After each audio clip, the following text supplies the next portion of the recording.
Il est 20h sur notre chaîne Focus TV et si vous entendez ma voix, c'est que votre histoire vient de basculer du côté du bon goût, mesdames, messieurs. Le journal.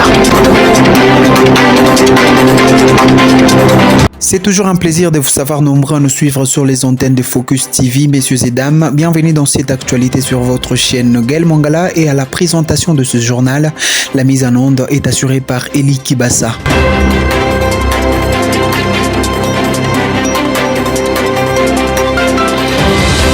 Le gouvernement provincial du Haut-Katanga franchit une étape décisive dont la rationalisation de ses dépenses publiques.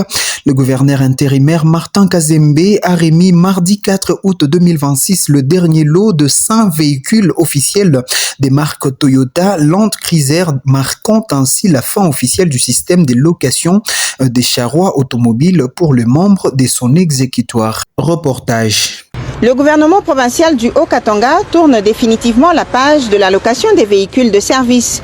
Ce mardi 4 août 2026, le gouverneur intérimaire Martin Kazembe a procédé à la remise du dernier lot de véhicules à 5 ministres provinciaux. Cette opération de dotation, lancée il y a quelques mois, concerne notamment les ministres provinciaux en charge des finances, de l'intérieur, du budget, des mines et de l'économie. À travers cette initiative, l'exécutif provincial entend améliorer les conditions de travail de ses membres, mais aussi renforcer l'efficacité de l'action gouvernementale sur le terrain. Les véhicules remis sont des Jeep Toyota Land Cruiser neuves avec un kilométrage zéro.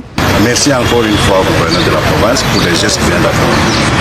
Avec cette dernière remise, les 10 membres du gouvernement provincial disposent désormais de moyens de déplacement adaptés à leurs fonctions. Direction de la province du Sud Kivu où le gouverneur Jean-Jacques Pouroussi est de retour dans sa province après un long séjour à Kinshasa.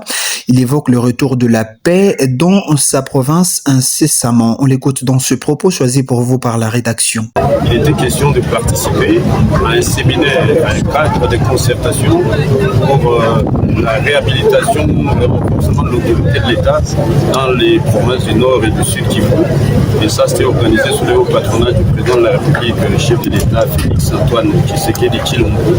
En fin de compte, c'est juste pour dire encore une fois un message d'espoir aux populations qui vivent dans des zones occupées par les loups.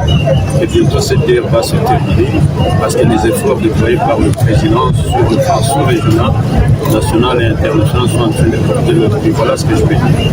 Parlant santé dans ce journal, les Nations Unies ont lancé une alerte sur la progression inquiétante de l'épidémie d'Ebola dans l'est de la RDC.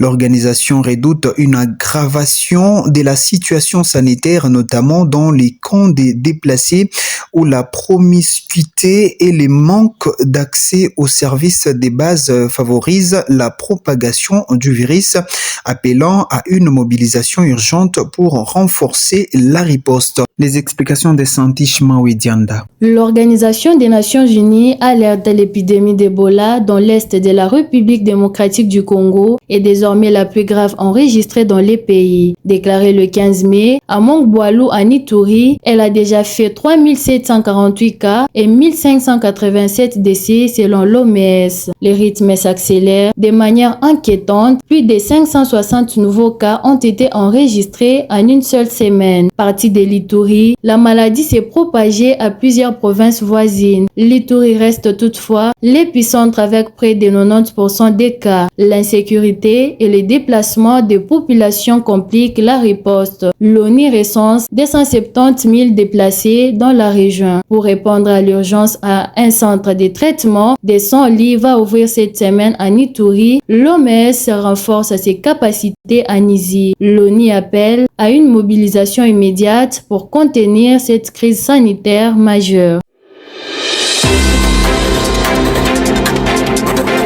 C'est par cette actualité en santé que nous mettons un point à cette édition du journal. Mesdames, Messieurs, merci de nous avoir suivis. Daniel Moulambo vous fixe rendez-vous demain à la même heure avec la même détermination.